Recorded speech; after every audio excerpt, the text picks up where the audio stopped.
Her career grew in a way few could have predicted. What began as a modest dermatology practice in Southern California gradually evolved into something much larger, blending medicine, media, and public fascination. Patients came not only for treatment but for reassurance, trusting her expertise with some of their most personal and vulnerable concerns. Over time, her work reached far beyond the clinic walls, drawing millions of viewers online and transforming routine medical procedures into widely watched content. The persona she built was one of calm control, surgical precision, and unwavering confidence. Yet beneath this expanding success was a life that required constant performance at a relentless pace.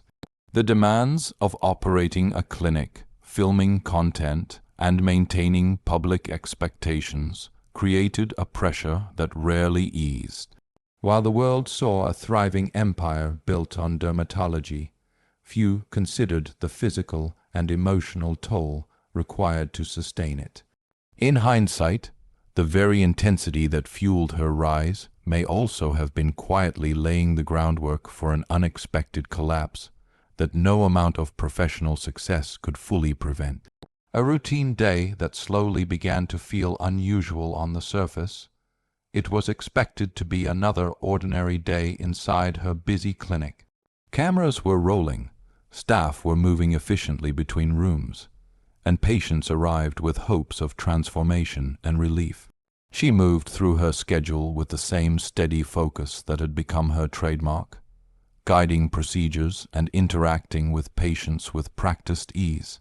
But as the day progressed, subtle changes began to surface in her body. A sudden sensation of heat washed over her, unusual enough to catch her attention, but not immediately alarming. In a fast-paced environment where long hours were routine, it was easy to attribute discomfort to fatigue or stress. She continued working, rationalizing the sensation as temporary and manageable. Even as the feeling lingered, she completed her responsibilities, maintaining her composure in front of both staff and patients. The clinic continued to function smoothly around her, masking the internal disruption she was beginning to experience. At that moment, nothing seemed severe enough to stop her. Yet it marked the beginning of a chain of events that would soon escalate beyond anything she had anticipated in her professional life. Subtle warning signs that were easy to rationalize as the day transitioned into evening. The unusual physical sensations did not fully subside. Instead, they evolved into something more concerning, though still ambiguous. A sense of imbalance began to appear intermittently, accompanied by discomfort that was difficult to define. She attempted to interpret these changes through a medical lens, considering benign explanations such as exhaustion, dehydration, or hormonal shifts. In demanding professions, it is common to normalize physical strain, especially when responsibilities continue to demand attention. Despite her medical knowledge, the symptoms did not immediately present themselves as an emergency. Instead, they felt fragmented and inconsistent, which made them easier to dismiss. She remained functional, choosing to continue with her plans rather than interrupt the flow of her day. This tendency to rationalize discomfort is not uncommon among healthcare professionals, who often prioritize patient needs over their own well-being. However, beneath this reasoning was a growing physiological disruption that was not resolving on its own. What seemed manageable in isolation was, in reality, part of a far more serious underlying issue that was beginning to take hold quietly and progressively. A night at home marked by growing instability later that evening, she found herself at her parents' home, expecting a chance to rest and recover from the demands of the day. Instead, the discomfort persisted and became harder to ignore. Physical stability began to feel slightly unreliable, as though her coordination was not as precise as usual. She attempted to rest, hoping sleep would resolve whatever imbalance she was experiencing. However, the symptoms did not ease. Instead, they intensified in subtle but unsettling ways. Simple movements required more effort than expected, and her sense of physical assurance began to weaken. Even so, there was still hesitation to interpret these signs as serious. In many cases, gradual neurological symptoms can be difficult to immediately identify without clear and dramatic onset. The uncertainty created internal conflict between concern and denial. She tried to continue as normally as possible, but beneath the surface, something was clearly changing in her body. The night became increasingly uncomfortable, not because of a single dramatic event, but due to the accumulation of small disruptions that were beginning to point toward a far more significant medical emergency. The critical moment when symptoms became unmistakable by morning, the situation had shifted in a way that could no longer be easily dismissed. She noticed a sudden and alarming change in her physical control. One of her hands did not respond as expected, collapsing with a lack of strength that immediately raised concern. Attempts to speak revealed additional difficulty, as words did not form with the clarity she was accustomed to. The combination of motor and speech impairment created immediate fear, as these are hallmark indicators of a serious neurological event. Despite her medical background, the emotional impact of experiencing such symptoms firsthand was overwhelming. Recognition and denial collided in the same moment, creating hesitation even as warning signs became increasingly clear. The internal question surfaced with urgency, whether she might be experiencing a stroke. What made this moment even more complex was her professional understanding of exactly what those symptoms could mean. Knowledge did not eliminate fear, instead it intensified it. The reality unfolding in her body was no longer abstract or theoretical. It was immediate, personal, and rapidly progressing, demanding urgent attention whether she felt ready to accept it or not. Immediate medical recognition and family intervention, fortunately. She was not alone when the seriousness of her condition became apparent. Her father, also a medical professional, quickly recognized the urgency of the situation. Unlike earlier moments of uncertainty, his response was immediate and decisive. Observing her symptoms, he urged her without hesitation to seek emergency medical care. This intervention proved crucial, as delays in stroke treatment can significantly affect outcomes. Even with medical knowledge, patients often struggle to objectively assess their own symptoms, especially when they evolve gradually or appear inconsistent. In her case, the combination of familiarity with medicine and emotional resistance created hesitation that could have led to dangerous delay. Her father's external perspective cut through that uncertainty and redirected the situation toward urgent care. This moment highlighted a critical reality in emergency medicine. Recognition by others can be life-saving when self-assessment becomes unreliable. The decision to proceed to the hospital marked a turning point from uncertainty to intervention, shifting the focus from interpretation of symptoms to immediate diagnostic evaluation and treatment. Diagnosis and the reality of brain injury at the hospital. Medical imaging provided clarity that confirmed the severity of the situation. The diagnosis revealed an ischemic stroke caused by a blood clot restricting oxygen flow to part of the brain. This type of event is time-sensitive, as brain cells begin to deteriorate rapidly when deprived of oxygen. The emotional impact of receiving such a diagnosis is profound, even for someone trained in medicine. Understanding the implications intellectually is very different from confronting them personally. The reality meant that a portion of brain function had already been affected, and the extent of recovery could not be immediately predicted. Speech, motor control, and cognitive precision were all potentially at risk, depending on the affected region. The phrase that emerged from her reflection, that part of her brain had died, captured the irreversible nature of the event. There is no reversal mechanism for lost brain tissue, only adaptation and rehabilitation. This realization reframed everything about her condition, transforming it from a temporary disruption into a life-altering neurological injury requiring long-term recovery and adjustment. The hidden cost of constant professional pressure in reflecting on her condition. Several contributing factors became more apparent.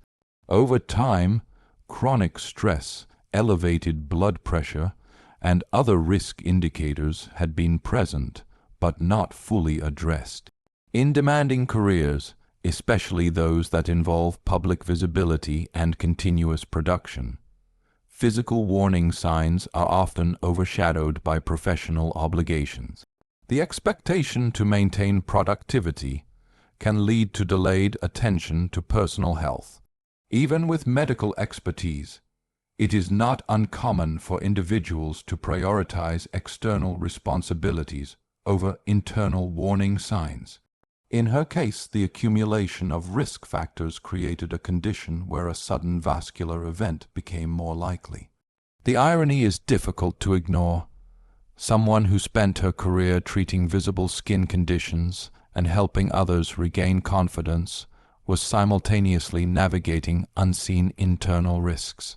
The pressure of maintaining a growing media presence, clinical responsibilities, and public expectations contributed to a lifestyle that left little room for recovery or pause.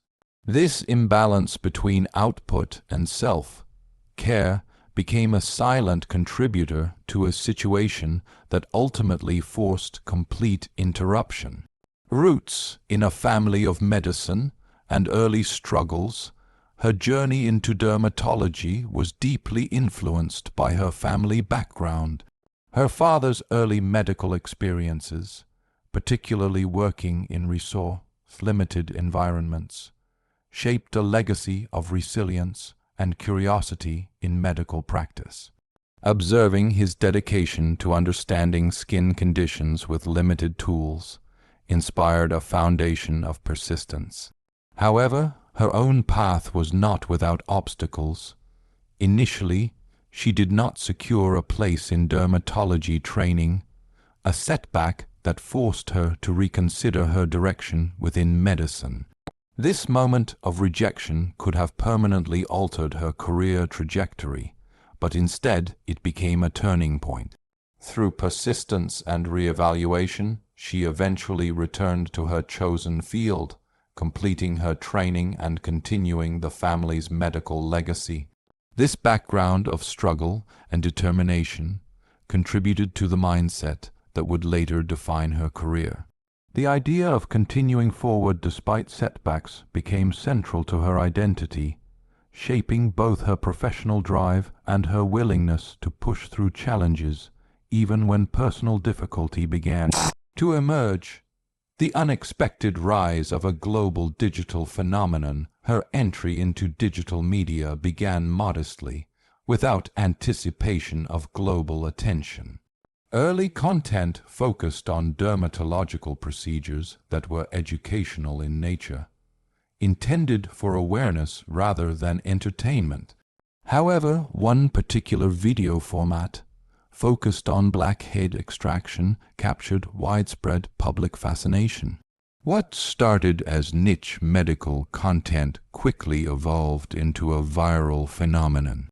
Millions of viewers engaged with the videos, drawn by a combination of curiosity, satisfaction, and educational insight. Over time, this online presence expanded into a recognizable brand, complete with television adaptations, product lines, and international recognition. The transformation from clinical practice to media personality was rapid and unexpected. With this growth came increased demand, both professionally and publicly. Each new project added layers of responsibility, requiring constant output and engagement. While the success was extraordinary, it also intensified the pace of life significantly. The boundaries between clinical work and entertainment blurred, creating an environment where stopping or slowing down became increasingly difficult despite the growing demands on time and energy. Recovery, forced pause, and the challenge of returning following the stroke. Her life entered a period of forced pause. For weeks, she was unable to perform surgical procedures or participate in filming. Basic activities such as walking, coordination, and speech required deliberate effort and rehabilitation. Recovery was not immediate, and progress came in gradual stages rather than clear milestones. The emotional challenge of this period was significant, as returning to previous levels of performance was uncertain. When she eventually returned to work, the environment that once felt routine now carried new psychological weight. The clinic, cameras, and procedures all served as reminders of what had occurred. Confidence had to be rebuilt alongside physical recovery. Even as improvements became evident, there remained awareness that neurological events can leave lasting effects. The experience altered her relationship with work, introducing caution and reflection where there had once been uninterrupted momentum. The return was not a simple continuation of previous routines, but a re-entry into a professional life now shaped by awareness of physical vulnerability and the importance of monitoring health more carefully, choosing transparency and living with a new perspective rather than keeping the experience entirely private. She eventually chose to speak openly about what had happened. This decision carried emotional weight, as it involved sharing a deeply personal medical event with a global audience. However, the intention was not self-promotion but awareness. By discussing her experience, she aimed to highlight how easily serious medical symptoms can be misunderstood or delayed, even by those with training. Her openness helped challenge cultural tendencies to minimize health concerns or avoid discussing neurological events. In many communities, conditions such as stroke can be associated with stigma or silence, which can prevent timely action. By breaking that silence, she contributed to broader understanding of warning signs and the importance of immediate response. Today, while she continues her professional work, her perspective has permanently changed. The experience introduced a deeper awareness of physical limits and health priorities. Life continues with ongoing recovery and adaptation, shaped by both achievement and vulnerability, reflecting a more complex understanding of success that includes not only professional accomplishment but also the fragility of human health.